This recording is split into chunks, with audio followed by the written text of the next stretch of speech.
Hello viewers, আজকে আমরা আপনাদের দেখাতে চলেছি বাংলাদেশের গ্রাম অঞ্চলে যখন চারিদিক বর্ষার পানিতে ডুবে যায় তখন মানুষ কিভাবে এখানে জীবন যাপন করে।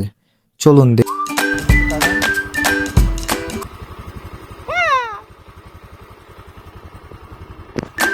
আমি এবং আমার মেজে কাকু কিয়ামুল হক আমরা এখানে এসেছি যে ওনার মোটরসাইকেলটা ধুতে হবে। তো যেহেতু চারিদিক পানিতে ডুবেই আছে, তো উনি পরিকল্পনা করলো যে এইটা আলাদাভাবে কল থেকে বা টিউবওয়েল থেকে পানি নিয়ে ধোয়ার প্রয়োজন নাই, এখানে যদি আমি নিয়ে যাই খুবই সুন্দরভাবে এই পানিতেই এটা পরিষ্কার করা যাবে। আপনারা দেখতে পাচ্ছেন যে চারিদিক রাস্তা এবং আপনার যে ফসলের ক্ষেত্র সব পানিতে ডুবে গেছে এবং রাস্তার চারিদিক থেকে যে গাছপালাগুলো দেখা যাচ্ছে সেগুলো খুবই সুন্দর লাগছে। যদিও সুন্দর লাগছে, বাট এই অঞ্চলের মানুষের কাছে এটা একটু বিরক্তের কারণ কৃষকেরা ফসল ফলাতে পারছেন না। তো চারিদিকে আপনার আকাশে রোদ্দুর, এখানে প্রচণ্ড গরম, যদিও ভিডিওতে বোঝা যাচ্ছে না, বাট চারিদিকে সিনারিটা দেখে খুবই আকর্ষণীয় লাগছে। বাইরে থেকে যদি কখনো কোনো ট্যুরিস্ট আসে, হঠাৎ করে এটা দেখলে তাদের খুবই ভালো লাগবে।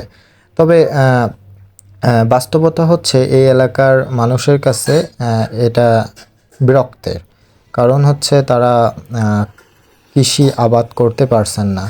একটা মোটরসাইকেল আসছে এইভাবে, মানে তারা এইভাবেই জীবনযাপন করেন। যেহেতু এটা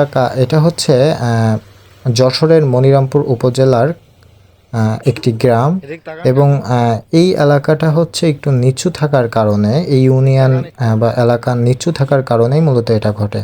যাই হোক, কাকু মোটরসাইকেল পরিষ্কার করছেন। এটা হওয়ার পরপরই আমরা রওনা হব। আজকের এই ভিডিওতে আমরা এই অঞ্চলটা বা এই পরিবেশটাই আপনাদের দেখাতে চাচ্ছি। আপনারা হয়তো খুবই সুন্দরভাবে উপভোগ করছেন।